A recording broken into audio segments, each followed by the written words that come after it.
السلام علیکم پیارے بچوں، امید ہے آپ سب خیریت سے ہوں گے۔ پچھلے لیکچر میں ہم نے سبق محنت پسند خیرت مند کے پہلے حصے پر بات کی تھی۔ آج اس کے دوسرے پیراگراف اور حصہ دوم پر ہم بات کرتے ہیں۔ اتفاقاً ایک میدان وسیع میں تخت پھولوں کا کھلا کہ اس سے عالم مہک گیا، مگر بو اس کی گرم اور تیز تھی۔ اتفاقاً یعنی کہ دفتن اچانک ایک ایسا وسیع و عریض میدان کھلا جس کے اندر ہر طرف پھول ہی پھول کھلے نظر آتے تھے، اور اس پھول کی خوشبو سے عالم، جو دنیا تھی، جو مخلوق کے رہنے کی جگہ تھی، اس طرف ہر طرف خوشبو پھیل گئی۔ مگر اس خوشبو کا اس کی تاثیر اتنی تیز تھی اور گرم تھی، اور اس کا اثر یہ ہوا کہ تاثیر یہ ہوئی کہ لوگوں کی طبیعتیں بدل گئیں۔ یعنی کہ اس خوشبو کا اثر اس قدر تیز ثابت ہوا کہ لوگوں کے مزاج بدلنے لگے، لوگوں کی طبیعتیں بدلنے لگیں، لوگوں کا رہن سہن بدلنے لگا، لوگوں کا رنگ ڈھنگ بدلنے لگا، اور ہر ایک کے دل میں خود بخود یہ کھٹک پیدا ہوئی، یہ خلش، یہ چبھن یہ پیدا ہوئی، یہ لالچ، یہ سوچ پیدا ہوئی کہ سامان عیش و آرام کا جو کچھ ہے میرے ہی کام آئے اور کے پاس نہ آ جائے۔ یعنی کہ وہ ایک باغ میں جب پھول کھلے اس میدان میں، تو اس کا اثر یہ ہوا کہ انسان کے مزاج کے اندر عیش و عشرت، فراوانی اور سکون طلب کی جو امید تھی یا جو لالچ تھی، وہ اس قدر بڑی کہ ہر انسان اپنے تئیں یہ سوچ و بچار کرنے لگا کہ جو بھی ساز و سامان عیش و عشرت کا ہے وہ صرف اس کے لیے ہے، کسی اور کے لیے نہیں۔ اس غرض سے اس گلزار میں گلگشت کے بہانے کبھی تو فریب کے جاسوس اور کبھی سینہ زوری کے شیاطین آ کر چالاکیاں دکھانے لگے۔ یعنی کہ اسی باغ میں جہاں ہر طرف خوشحالی تھی، ہر طرف اطمینان تھا، سکون تھا، جہاں صبح کا موسم، جہاں ہر وقت صبح اور سدا موسم بہار کا رہتا تھا، آب حیات کے چشمے تھے، جہاں طرح طرح کی غذائیں تھیں، جہاں پردم فضا تھی، تو وہ ماحول اتنا بدلا کہ ہر انسان کے سینے کے اندر جو ہے وہ فریب، دھوکے کے جاسوس، مخبر اور سینہ زوری کے، یعنی کہ جو طاقت رکھتا، قوت رکھتا، اس کے اندر چھینا جھپٹی کرنے کی ایسی چالاکیاں اور پھرتیاں دکھانے لگے۔ تو چند روز کے بعد ان کی ذریات، یعنی کہ ان کی اولادوں میں، ان کی نسلوں میں غارت، تباہی، تاراج، لوٹ گھسوٹ، لوٹ مار آن پہنچے اور ڈاکے مارنے لگے۔ یعنی کہ اس ماحول میں، اس دنیا میں جس کو ایک باغ کہا، ایک باغ کی تمثیل کے طور پر آزاد نے پیش کیا، مصنف نے پیش کیا، تو اس خوشحالی کا اثر یہ ہوا کہ اس میدان میں جو پھول کھلے، اس کی خوشبو سے، اس کی مہک اتنی تیز تاثیر کا کام کر گئی کہ ان کی طبیعتیں اور مزاج اور دماغ ایسے بدلے کہ جو بھائی چارے کے اندر زندگی بسر کر رہے تھے، جہاں ہر طرف اطمینان اور خوشحالی تھی، وہ ایسے بدلے کہ ان کے اندر لالچ، ان کے اندر ہرس، ان کے اندر کینہ، بغض آیا، اور وہ ایک دوسرے کی نسلوں کو مٹانے کے در پہ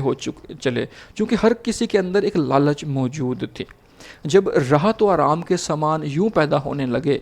تو رفتہ رفتہ، آہستہ آہستہ غرور، تکبر، خود پسندی، اپنے آپ کو حد درجہ اہمیت دینا، حسد یعنی کہ دوسرے سے جلنا،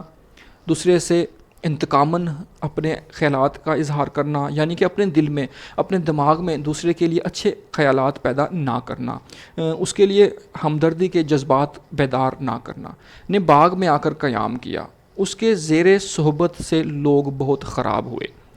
کیونکہ وہ اپنے ساتھ دولت کا پیمانہ لائے۔ پہلے تو خدائی کے کارخانے فارغ البالی کے آئین اور آزادی کے قانون کے باموجب کھلے ہوئے تھے، یعنی کہ عیش وافر اور سامان فراواں جو کچھ درکار ہو موجود تھا، اور اسی بے احتیاجی کو لوگ تونگری کہتے تھے۔ یعنی کہ جب دولت نے آ کر ان کو نہیں گھیرا تھا تو اس سے پہلے خدائی کے کارخانے فارغ البال، یعنی کہ وہ دنیا، وہ کارخانہ جو تھا وہ اس طرح کھلا ہوا تھا کہ وہاں ہر طرف خوشحالی تھی، وہاں کا آئین، وہاں کا قانون، وہاں کا دستور یہ تھا کہ ہر انسان خوشحال تھا، کسی کو کسی سے کوئی تکلیف نہیں تھی، کسی کو کسی سے کوئی آر نہیں تھا، ہر انسان اپنی زندگی بسر کرتا تھا، کسی نے کسی کو کوئی آزار نہیں پہنچاتا تھا۔ مگر جب دولت اور اس خوشبو نے ان کو بدلا تو ہر طرف وہ لوگ بے احتیاجی کو، یعنی کہ ضرورت مندی کو، تونگری، امیری محسوس کرنے لگے۔ پھر یہ سمجھنے لگے کہ اگر ہمارے پاس ہر شے ضرورت سے زیادہ ہو اور ہمیں اس کی حاجت بھی ہو یا نہ ہو، لیکن تونگر ہم جبھی ہوں گے جب کہ ہمسایہ ہمارا محتاج ہو۔ یعنی کہ ان کی سوچ اس قدر بدل گئی، لالچ نے، حسد نے اس قدر ان کے ایمان کو کمزور کر دیا کہ جہاں وہ بھائی چارے کے اندر فروغ پا رہے تھے، اسی اثنا ایسے بدلے کہ وہ اپنے آپ کو سب کچھ ہونے کے باوجود بھی ایک حاجت مند، ضرورت مند محسوس کرتے، اور اپنے ذہن کی تسکین اس بات سے کرتے کہ جو کچھ ہمارے پاس ہے وہ کم ہے، جبکہ دوسرے بھائی کے پاس جو کچھ ہے جب تک وہ ہمارے پاس نہیں آ جائے گا ہم اپنے آپ کو محتاج ہی تصور کریں گے۔ ہر چند اس بیچارے ضرورت کے مارے کو خرچوں کی کثرت اور ضرورتوں کی شدت سے زیادہ سامان لینا پڑا ہو، مگر انہیں جب ہمسائے خوشحال نظر آتے تو وہ تو جل جاتے تھے اور اپنے تئیں محتاج خیال کرتے۔ یعنی کہ یہ انسانی فطرت ہے کہ ہمیشہ دوسرے کا کھایا پیا دوسرے کے ہاں اسے زیادہ بہتری محسوس ہوتی ہے، اور اپنے ہاں اسے ہر طرح سے کمی محسوس ہوتی ہے۔ اور یہی کچھ وہاں نظر آیا کہ ہمسائے کے ہاں اسے ہر چیز کی فراوانی نظر آتی، ہمسایہ اسے خوشحال نظر آتا، ہمسائے کے ہاں ہر طرف بہار کا موسم ہوتا، اور اپنے تئیں وہ اپنے آپ کو محتاج اور افلاس زدہ تصور کرتے۔ اور یہ انسانی فطرت کا کسی حد تک اظہار بھی کہہ سکتے ہیں کہ وہ کبھی اپنے حال پر خوش نہیں ہوتا۔ یعنی کہ مولانا محمد حسین آزاد کا ہی لکھا ہوا ایک مضمون ہے کہ انسان کسی حال میں خوش نہیں رہتا، تو یہ حقیقت ہے، اور حقیقت میں انسان اس وقت عبرت پکڑ سکتا ہے کہ جب وہ اپنے سے ماتحت پر نظر ڈالے گا۔ یقیناً جب انسان اپنے سے بالا پر نظر دوڑائے گا تو اسے جو ہے وہ اطمینان کی جگہ اسے حسد آئے گی، اس کے اندر احساس کمتری جنم لے گی۔ لیکن جب انسان اپنے سے کمتر پر نظر دوڑائے گا تو یقیناً اسے یہ احساس ضرور بیدار ہوگا کہ میں اس سے قدرے بہتر ہوں، لہٰذا مجھے سیدھے راستے پر چلنا چاہیے۔ اور وہاں پر بھی یہی کچھ ہوا۔ اس بدنیتی کی سزا یہ ہوئی کہ احتیاج، ضرورت اور افلاس، غربت،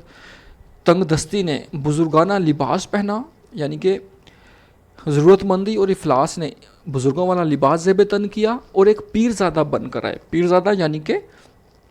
پیر کے بیٹے بن کر آئے، پیر کے صاحبزادے بن کر آئے۔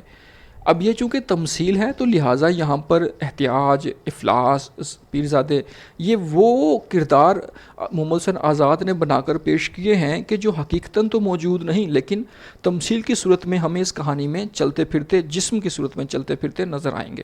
حضرت انسان کے تما خام کے خمیر تھے، یعنی کہ فطرتاً انسان کے خمیر کے اندر لالچ موجود ہے، حسد موجود ہے۔ یہ لالچ کسی حد تک مثبت بھی ہے، ہر انسان کے اندر احترام کی، ہر انسان کے اندر تعظیم، توقیر کی اور خود پسندی کی لالچ موجود ہے۔ یہ کسی حد تک مثبت ہے کہ انسان اپنے آپ کو بہتر کرنے کے لیے آگے بڑھتا ہے، اور یہ مثبت پہلو تب تک کارگر ہوتا ہے جب تک انسان اس سے کسی دوسرے کا حق نہ مارے، اور یہ لالچ تب منفی راستہ اختیار کرتی ہے کہ جب آپ اپنے آپ کو آگے بڑھانے کے لیے، اپنے حصول کے لیے، اپنی خواہشات کی تکمیل کے لیے دوسروں کی خوشیوں کا کلا کما کرتا ہے جب انسان، تو یہ لالچ آگے بڑھنا شروع ہو جاتی ہے۔ اسی لیے انسان کی فطرت میں لالچ موجود ہے۔ خسرو آرام کی عقیدت چھوڑ کر ان کی طرف رجوع ہوئے، یعنی سب ان کے مرید اور متعقد ہو گئے۔ اب چونکہ وہ خسرو آرام کی جو سلطنت تھی اس میں خوشحال تھے، ہر طرف غربت نے آن گھیرا، تو لہٰذا وہ اس بزرگانہ لباس زیب تن کیے ہوئے پیرزادے پر پہنچے اور اس کے مرید اور متعقد ہو گئے۔ متعقد کہتے ہیں کہ جو اعتقاد رکھتا ہو، اس پر بھروسہ ہو، اور ہر شخص اپنے تئیں حاجت مند، ضرورت مند محسوس کر کے فخر کرنے لگا، یعنی کہ ہر انسان اپنے آپ کو ضرورت مند ظاہر کرتا اور اس پر وہ اتراتا، فخر کرتا۔ مقام افسوس یہ ہے کہ اس بد نیت، بری نیت والے نحس نحوست بھرے برے قدم کے آنے سے ملک فراغ کا رنگ بالکل بدل گیا، یعنی کہ اس لالچ نے انسان کی اوورآل لائف سٹائل کو، رہن سہن کو اس قدر بدلا کہ پورے کا پورا جو نظام تھا اور خوشحال ملک تھا وہ بدل گیا۔ یعنی کہ انواع و اقسام کی حاجتوں نے، طرح طرح کی ضرورتوں نے انسان کو آ کر گھیر لیا، اور وہ ضرورتیں اس قدر بڑھ گئی کہ ان کی تکمیل کے لیے انہیں کوئی اور راستہ نظر نہ آیا اور اپنے آپ کو محتاج تصور کرتے۔ سال میں 4 موسم ہو گئے، زمین بنجر ہو گئی، میوے کم ہونے لگے، ساگ پاگ یعنی کہ سبزیاں اور موٹی قسم کے نباتات پر گزران ٹھہری۔ یعنی کہ جیسے ہی موسم بدلے تو وہ جو ہر طرف خوشحالی اور ان کو عمدہ میوے اور غذائیں میسر تھیں وہ سارے کی بدل گئیں، اور 4 موسم ہو گئے، اور ان 4 موسموں کے عوض طرح طرح کی جو خوراکیں، طرح طرح کی سبزیاں ان کے پر ان کا گزر بسر ہوتا۔ خزاں کے موسم میں کچھ برے بھلے اناج بھی پیدا ہونے لگے، لیکن جاڑے نے بالکل جاڑے نے مراد شدید سردی نے، سرد موسم نے ان کو بالکل لاچار اور بے بس کر دیا۔ کبھی کبھی قحط سالی کا ٹڈی دل چڑھاتا، ٹڈی دل یعنی کہ مکڑیوں کا جھنڈ آ جاتا، غول آ جاتا، اور ہر طرف وہ چیزوں کو، سبز پتوں کو، سبز درختوں کو، ہر طرف وہ ہریالی کو اچاٹ کر دیتے۔ اسی لشکر میں وبا اور امراض غول کے غول بیماریاں اپنے ساتھ لے کر آتے اور تمام ملک میں پھیل جاتے، یعنی کہ اس ٹڈی دل کے اندر طرح طرح کی بیماریاں، طرح طرح کی وبائیں، طرح طرح کے وائرس ہوتے، اور وہ اس پورے ملک کے اندر ایسے پھیلتے کہ ہر طرف جو ہے وہ تباہی بربادی ہو جاتی۔ غرض عالم میں ایسا تہلکہ پڑا کہ اگر ملک فراغ کے انتظام میں نئی اصلاح نہ کی جاتی تو یک قلم برباد ہو جاتا، یعنی کہ جس طرح کی صورتحال اور جس طرح کا قہرام وہاں برپا ہوا، اگر بر وقت اقدامات نہ کیے جاتے، انتظامات نہ کیے جاتے، درستی اور اصلاح نہ کی جاتی، فوراً قدم نہ اٹھائے جاتے، تو ایسی اچانک بربادی پھیلتی کہ اس کا ازالہ ناممکن ہوتا اور وہ ایک ناقابل تلافی نقصان ہوتا۔ سب دکھ تو سہ سکتے تھے، مگر قحط کی مصیبت غضب تھی۔ یقیناً انسان دکھ اور رنج اس وقت تک برداشت کر سکتا ہے جب اس کے اندر خوراک جا رہی ہو، یعنی کہ وجود جو ایک مشین کی مانند ہے، اگر اس کا فیول اور اس کی خوراک ملتی رہے تو وہ طرح طرح کی بیماریوں کو، انفیکشنز کو برداشت کر سکتا ہے، لیکن چونکہ قحط پھیل چکا تھا، غذا کی، اناج کی کمی تھی، تو ذرا سی بیماری بھی، ہلکی سی تکلیف بھی ایک بڑا صدمہ پہنچاتی۔ چونکہ یہ ساری نحوستیں احتیاج اور افلاس کی نحوست سے نصیب ہوئی تھیں، اس لیے سب اپنے کیے پر پچھتائے، یعنی کہ اب چونکہ صورتحال ان کے قابو سے باہر ہو چکی تھی تو سب لوگ اب پچھتانے لگے کہ ہم نے کیا کیا، چونکہ اس سے پہلے جو صورتحال تھی ہر طرف اطمینان میں زندگی بسر کرتے تھے، اور اب ان کو اپنی اس ضرورت مندی پر اور غربت پر جو نحوست اور ان کی اس حسد سے ان کو نصیب ہوئی تھی، سب پچھتا رہے تھے کہ کاش ہم اس باغ میں، اس میدان میں نہ جاتے۔ اور یقیناً یہ اسی طرح ہی ہے کہ جب آدم زاد اس کرۂ ارض پر وارد ہوا تو تب جب چند افراد اس کائنات میں موجود تھے تو تب ہر طرف خوشحالی تھی، لیکن آہستہ آہستہ جیسے انسان آگے بڑھتا چلا گیا تو اس کے مزاج بدلنے لگے، اس کے اندر لالچ بڑھنے لگی، اور وہی چیز آج بھی ہمیں دیکھنے میں ملتی ہے کہ ہر انسان اپنی ضرورتوں کا رونا روتا ہے، ہر انسان اپنی جائز ناجائز خواہشات کی تکمیل کے لیے اس طرح آگے بڑھ رہا ہے کہ اسے پل بھر کی خبر نہیں کہ میں نے کب گزر جانا ہے، لیکن ہم سامان اس طرح کا اکٹھا کر رہے ہیں جیسے کہ ہم نے ہمیشہ یہاں پر رہنا ہو۔ آج یہ اس سبق کا دوسرا حصہ مکمل ہوتا ہے، انشاءاللہ نیکسٹ لیکچر میں ہم اس کا تیسرا حصہ پڑھیں گے۔ وما علینا الا البلاغ۔